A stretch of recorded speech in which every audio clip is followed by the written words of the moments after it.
Beep to beep. Good morning, good morning, good morning, good evening, good afternoon, and good night, wherever you may be in the world. Welcome to the court of the EDI Jester. How we doing, peeps? Right, middle of the night over here. When you can't sleep, talk to the peeps. That's what I say. Here, it's made me realise that obviously, as it's pitch black outside, even despite the fact that I've got the windows up right in front of me, I look like I'm in complete darkness without some sort of artificial lighting. So I've now got a bit of artificial lighting going on, and I'm wondering whether I can get it just right so that I look like Colonel Kurtz from Apocalypse Now, sort of rubbing his head in the darkness and rattling on about slugs.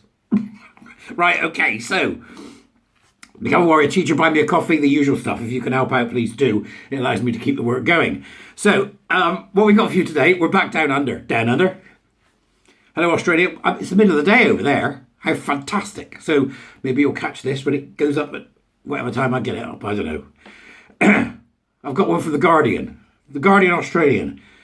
It looks to me that the drugs work. They finally proved it. That the drugs work. They actually do. That actually, testosterone is the way forward for people. Okay, so the drugs do work. Yeah. Fast access, it says here. Fast access to hormone therapy in transgender adults. Life-saving, study finds. Fast access to hormone therapy. Does that mean that the pharmacist rings and you run there? Right, your titty skittle juice is ready. Off they go. Is it? Is that what it means? Is it? Is it? Or is that me? Could be me, possibly me. Exclusive, apparently. This is an exclusive, so I'm bringing you a Jester exclusive. Well, it's not a Jester exclusive, but I wish. Exclusive. Access to immediate testosterone therapy significantly reduces gender dysphoria, depression, and thoughts of suicide. Research finds. Fast access to testosterone therapy for transgender adults is life-saving, leading to a significantly reduced risk of depression and suicide. A clinical trial led by the University of Melbourne has found. Well, Australian parents, I would say that the University of Melbourne is something you want to consider very carefully sending your child to as this unfolds. All right? It is the world's first study. Is it? It is the world's first study to examine the impact of access to hormone therapy on mental distress for trans people through a randomised control trial. A strong type of study, crucial in medicine due to the minimal risk of confounding factors influencing the results. Ada Chung, an associate professor at the university's trans research group and a senior author of the study, said one of the criticisms of gender-affirming hormone therapy is that there's not high-quality evidence of the support to support the provision of it. We really wanted to undertake this study to provide the quality evidence, Chung said. Research in the past has been difficult because it's not ethical to assign people not to get treatment and just see what happens. I'm sorry? Is it me or is that standard stuff? You know, right, I've got a wart on my bum. Right, put this cream on it. And they give some people a cream that's designed to take warts off bums. And they give other people, Dairy Lee. Or Elmley, is it? What's that fake cream? Elmley. If you rub this cream on your bum, isn't that a clinical trial? Isn't that where there's placebos involved? Is it me or is that not a commonplace? Where's a doctor when I need one? Where's the doc? Lescap.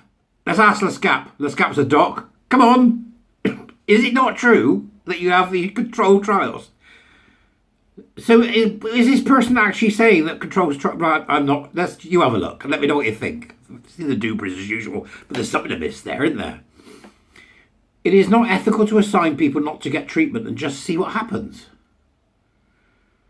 Right, I'm not feeling well. Right, we found out, Barry, that you've got what's commonly known as a Chiltern liver.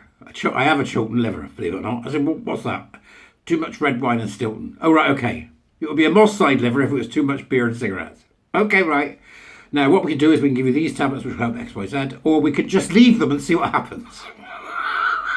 As I go yellow and pass out. That doesn't happen, does it? Let's ask a medical person. Somebody in the tweets tell me. At our clinic, we have a long waiting list of trans people trying to access gender-affirming hormone therapy.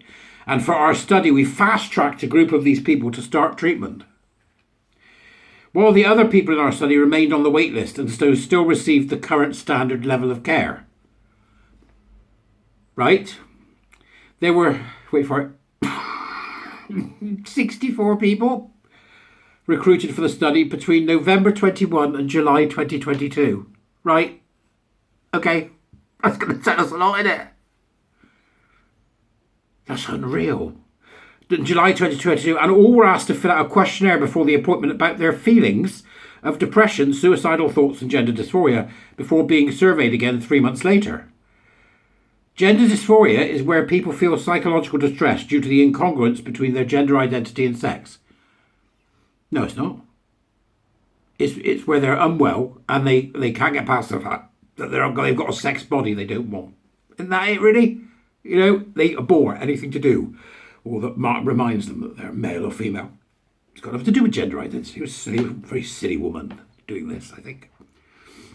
The research published in the Journal of American Medical Association Network opened on Friday. No, they're not open on Friday. I'm sorry, I got that wrong. The research published in the Journal of American Medical Social Network open on Friday. No, I didn't get it wrong. They've written it badly. Have a look. Found access to immediate testosterone therapy compared to no treatment significantly reduced gender dysphoria, depression, and thoughts of suicide. The suicidal ideation, the thought they would be better off dead, had resolved in 52% of the treatment group compared with 3% in the standard care group. So they did nothing with the standard care group and it dropped by 3%. I don't understand it, see? What's this about? 62%? No.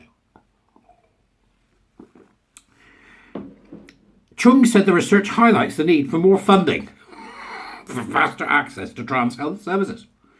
A previous national survey on the health and well-being of trans Australians revealed 73% of respondents reported a history of depression, 67% history of anxiety, and 43% a suicide attempt. Difficult one. See, we've gone now from suicide ideation to suicide attempt. Discontinuation of treatment is rare in adults who began gender-affirming hormone treatment as adolescents, according to the largest study to date published in the medical journal The Lancet in October 2022. Professor Damien Riggs from Flinders University's College of Education, Psychology and Social Work, not a doctor then, said Chung's study affirms with quality evidence what we have long known, that trans people are typically aware of their desire to access medical treatment for a considerable period of time before presenting to services and receiving care. He said, Dr. Fiona Bishop, the immediate past president of the Australian Professional Association for Trans Health, OzPath, which is WPath down under, innit? The same sort of miscreants, yeah? I've been looking after trans people for over a decade and seeing people who have been trying to get onto hormone therapy desperately having difficulties doing that are often very distressed and have mental health issues related to that distress. Yeah, we know that there are comorbidities that go with it and that the dysphoria is only a symptom of a larger malaise. Either that or they're AGPs or more, cross-dressers and, knicker fumblers, aren't they? And because of that, people were shunted off to psychiatrists and psychologists and endocrinologists and went through a long assessment process before they could access care.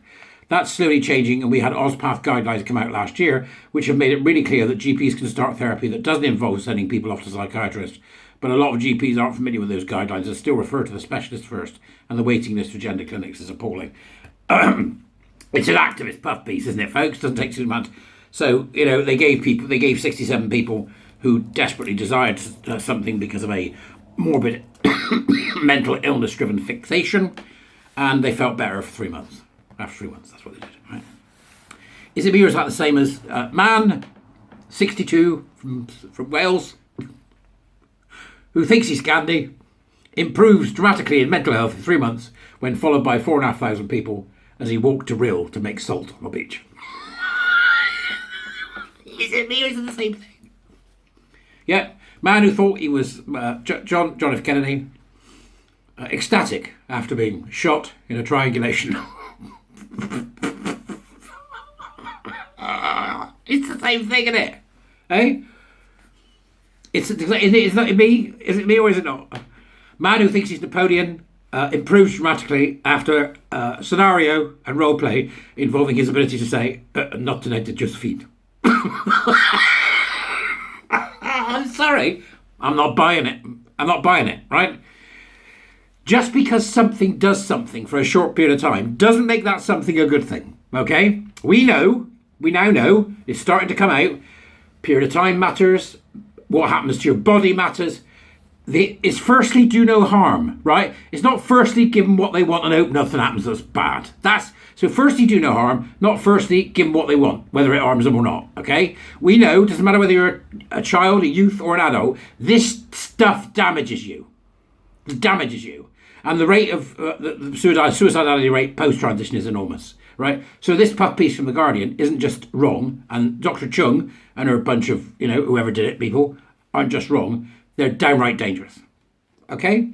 But go well, because they've solved the problem. See you later.